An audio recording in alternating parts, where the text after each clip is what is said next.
Bibi, meron ka bang kasalukuyang mga nakakaalitan? Yung tipo na kapag nagkasalubong kayo, hindi nyo maiwasan ang sumimangot at magtarayan. Siya ba yung dati mong matalik na kaibigan? Kamag-anak na nakairingan? Bagong jowa ng ex mo na dahilan kung bakit ka iniwan o hindi naman kaya may utang sa'yo na ayaw pang bayaran?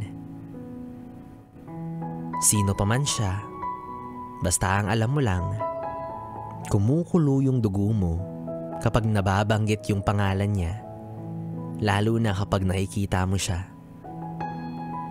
Alam mo yung pakiramdam na parang ang bigat-bigat? Yung pakiramdam na puno ng galit yung loob mo? Na wala ka ng ibang makita sa kanya kundi yung nagawa niya sa iyong sa tingin mo ay hindi tama. Sabi ng iba, makipag-ayos ka na. Kalimutan mo na yung nakaraan. Pero sa isip at puso mo, alam mong hindi ka pa talaga handa na muling makipagmabutihan. Bibi, naiintindihan kita. Hindi naman talaga minamadali yan. Kung talagang may bigat pa, hayaan mo na lang na kusang gumaan. Hayaan mong panahon ang kusang magpahilom. Hindi ko rin naman sinasabing huwag kang magpatawad dahil una sa lahat, masama yun. At ikaw rin ang magdadala ng bagahe na magpapahirap sa iyong umusad at umahon.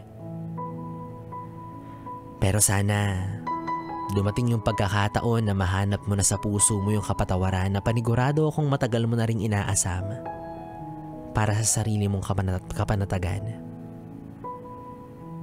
Bibi, walang tatalo sa isang buhay na punong-puno ng kapayapaan.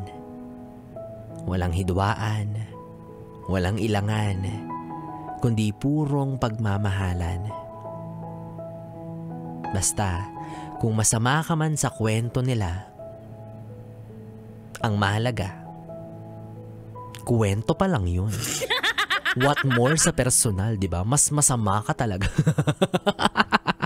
Sa mga nagsasabi sa'yo na, ay, lumalabas na yung tunay mong ugali. Ay, hindi, sumisilip pa lang yan.